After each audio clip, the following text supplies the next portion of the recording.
This video is brought to you by That Snazzy iPhone Guy and iRescue.com. To pick up everything to fix your iDevice, go to iRescue.com and use the coupon code SNAZZY to save $5 at checkout. Warning, this video is for reference and education purposes only. By undergoing this repair, you assume full liability for your device. Neither iRescue nor That Snazzy iPhone Guy are to be held accountable for any damage that may occur during the self-installation process. You are performing this repair at your own risk. The first step is to remove the SIM card from the phone itself. By using the SIM ejector tool or a paperclip, remove it from the side of the device. You will then want to power down the device. Do so by holding the power switch and powering off. If you are unable to access the LCD screen as I was, you can hold the top button and the home button simultaneously for about 7 to 8 seconds. Now on the bottom there are 2 screws and those will need to be removed and set off to the side. Be sure to keep track of them, we don't want to lose them. You're now going to take the back cover and simply slide it up. It will then be able to be pulled directly off from the device. Now it's time to remove the battery from the compartment. You can do this by unscrewing the screw which is attaching the connector to the motherboard. Once you've unscrewed it, place it in a safe location that differs from the screws that you just unscrewed. Try to keep them staggered and separate so that it won't be as difficult to put them back together. You will now be able to remove the connector from the motherboard. You can do so by using a screwdriver or a case opener tool. It is a little bit difficult, but don't worry, it's a little bit resilient. There's not a very high chance that you're going to break it, so don't be worried by popping that off. You'll now notice that there's a little bit of a metal wedge. You'll need to pull that out and place that off with your screws. We'll put that in back later. Now you're going to need to remove the battery itself. It is glued in there, so it may take several trial and error attempts. Don't be worried if it doesn't come out the first time. It will take a little bit of working and nagging, and you shouldn't damage any of the internals. Just be a little bit careful. You're now going to need to remove a plate that is on the side of the device. This plate is covering a connector, and this connector attaches both the dock connector and the microphone to the motherboard.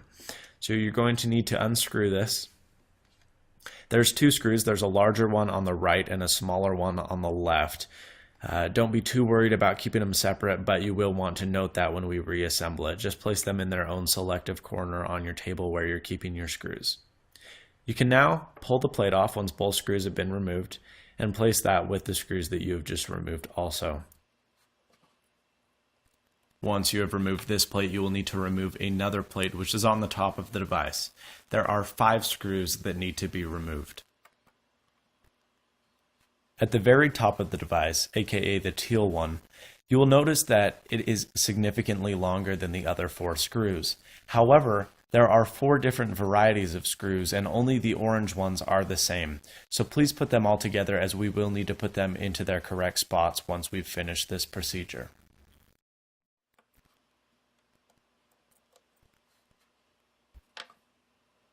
It is going to be a little bit tricky to remove once you've unscrewed it because it is hooked in via the bottom. So if you pull towards you, it will be significantly easier to remove as pictured here. Give it a few shots, you can get it. Now there's 5 cables you need to remove from the motherboard. The rightmost 3 will pull down towards you and need not be done in any particular order. Now the left is quite the contrary.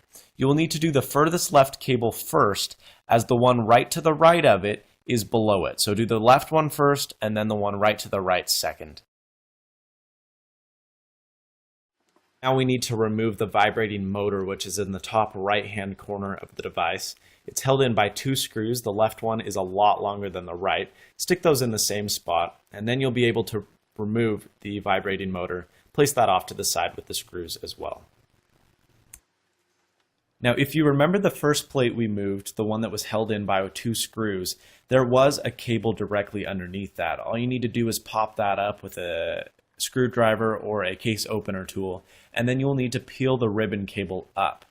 Now as you can see right now, underneath that peeled ribbon cable there was a screw, and there's one directly opposite of the device as well. They're pretty noticeable. The one that is a little bit tricky to find is the one under the ribbon cable, and you will need to pull the ribbon cable up to do that.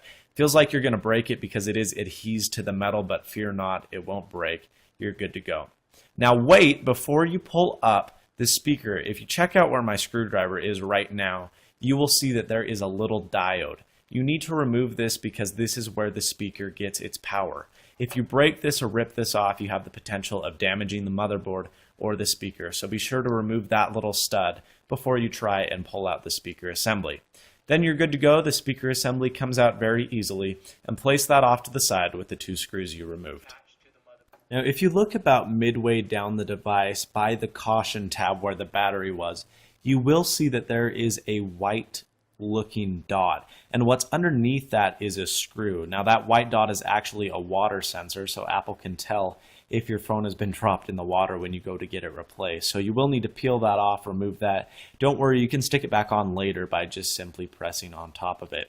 But then you will see the screw that is revealed underneath, and you will just need to reveal that and pull that out by unscrewing it. Place that off to the side and be sure to keep track of it.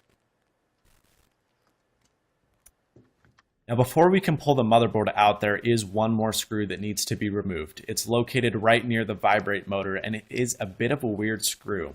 Unfortunately, it cannot be removed with a Phillips screwdriver, and you will need to go out and locate a standard jeweler's flathead screwdriver in order to remove this screw. Be careful because the area it's in is a little bit sensitive and you do not want to damage any of the components. Now that all the screws have been removed, you can pull the motherboard out. Just make sure that it doesn't cling to any of the cables, but other than that, it's very easy to remove. Now there are 10 additional screws that need to be removed. There are 6 that are along the side of the device, which are in red, and those are held with washers also, so there are 2 parts to that. Don't lose the washers, it reduces friction against the frame. And then there are 4, or the yellow screws, in each of the 4 corners. They come out pretty easy, but they take a little bit of time. Now we need to separate the glass from the frame, so in order to do this, grab a case opener tool. A credit card also works, and move it along the side of the device, in between the plastic and the frame itself. Once you go around the whole thing, you'll notice that it will come out a little bit easier. It is adhesed at some point, so it may be a little bit tricky to get off. Don't worry, just take your time. And the frame will come out very easy. The cables on the back are a little bit finicky, so you need to watch those.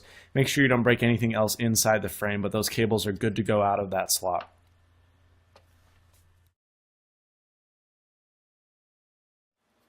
Take your new digitizer and screen combo that you ordered from iRescue.com and pull it out of the packaging that they give you. We're now going to fit it back into the frame so that we can put it with the rest of the device. So you're going to feed the cables back the way you got your original glass out, through that slot right there. It's going to be a little bit tricky, and one thing you're going to want to ensure is that the cable behind the digitizer cable, the one that's on top, is you want to make sure that it goes through all the way. And my head gets in the way here, I apologize for that.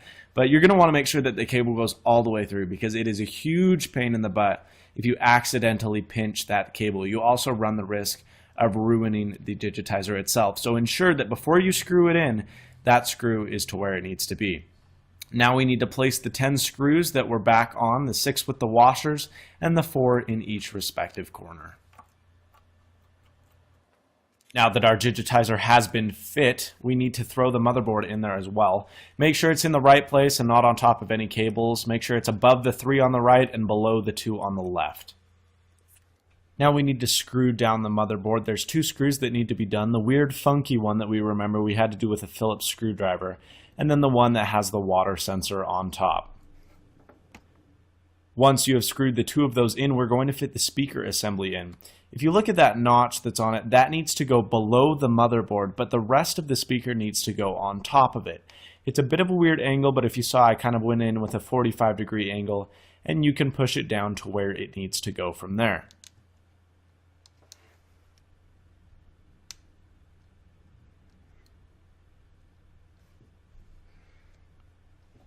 Once you have it fitted in the correct spot, you are going to need to screw it in with the 2 screws. It doesn't matter which screw you put in which hole because they're both the same length.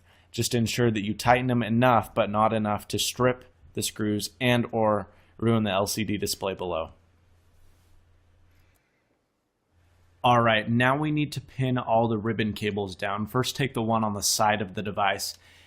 Ribbon cables are a little bit finicky, so you just have to try your best to get them in there. They are trial and error oriented. You can try to align them, but honestly, there's not a heck of a lot you can do. You either get it or you don't.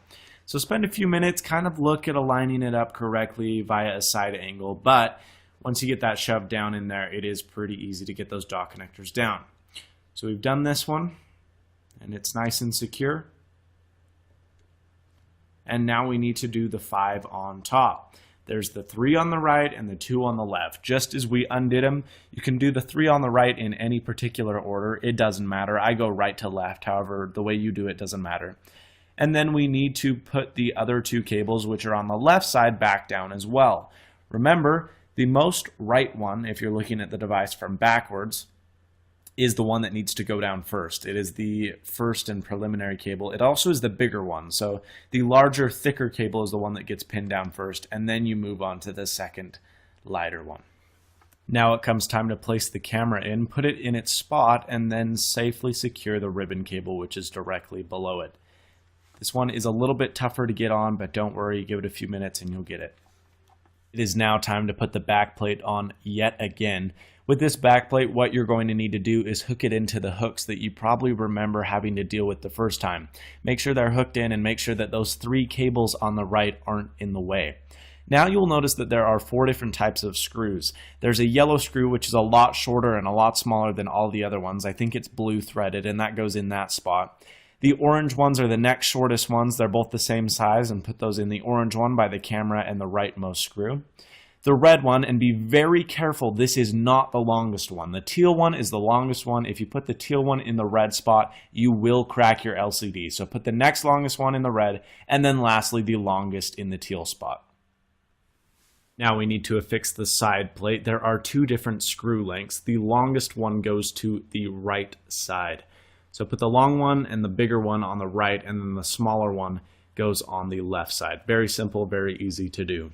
Now, if you remember that little bracket dude we had, you're just going to stick him down in there, and he'll stay nice and easy as long as you hold it. If you let go of the bracket, it may move around while you're trying to affix the battery. Now, as for the battery cable, you're going to want to make sure that none of it sticks out of the outer casing. Ensure that it does stick against the device and stays near the battery. Now, the battery switch is actually kind of difficult to get in, so for that ribbon cable, you do need to ensure that it is in the right spot, but once you are sure that it is aligned correctly, you need to add quite a bit of force in order to get it to stay. You're then going to take your screwdriver with the screw and screw that back into place. Now take your back cover and set it slightly apart. Now you're going to press downward and re-enclose that. Take your screws and screw the bottom of the phone back up, and that's it. You've completed your installation. For checking and troubleshooting, always be sure to turn the phone on, make a telephone call, go in a dark room, and make sure that the ambient light sensors, the proximity sensors, the speakerphone sensors, the LCD, and the digitizer all work correctly. Be sure to subscribe, rate, and comment, and as always, stay snazzy.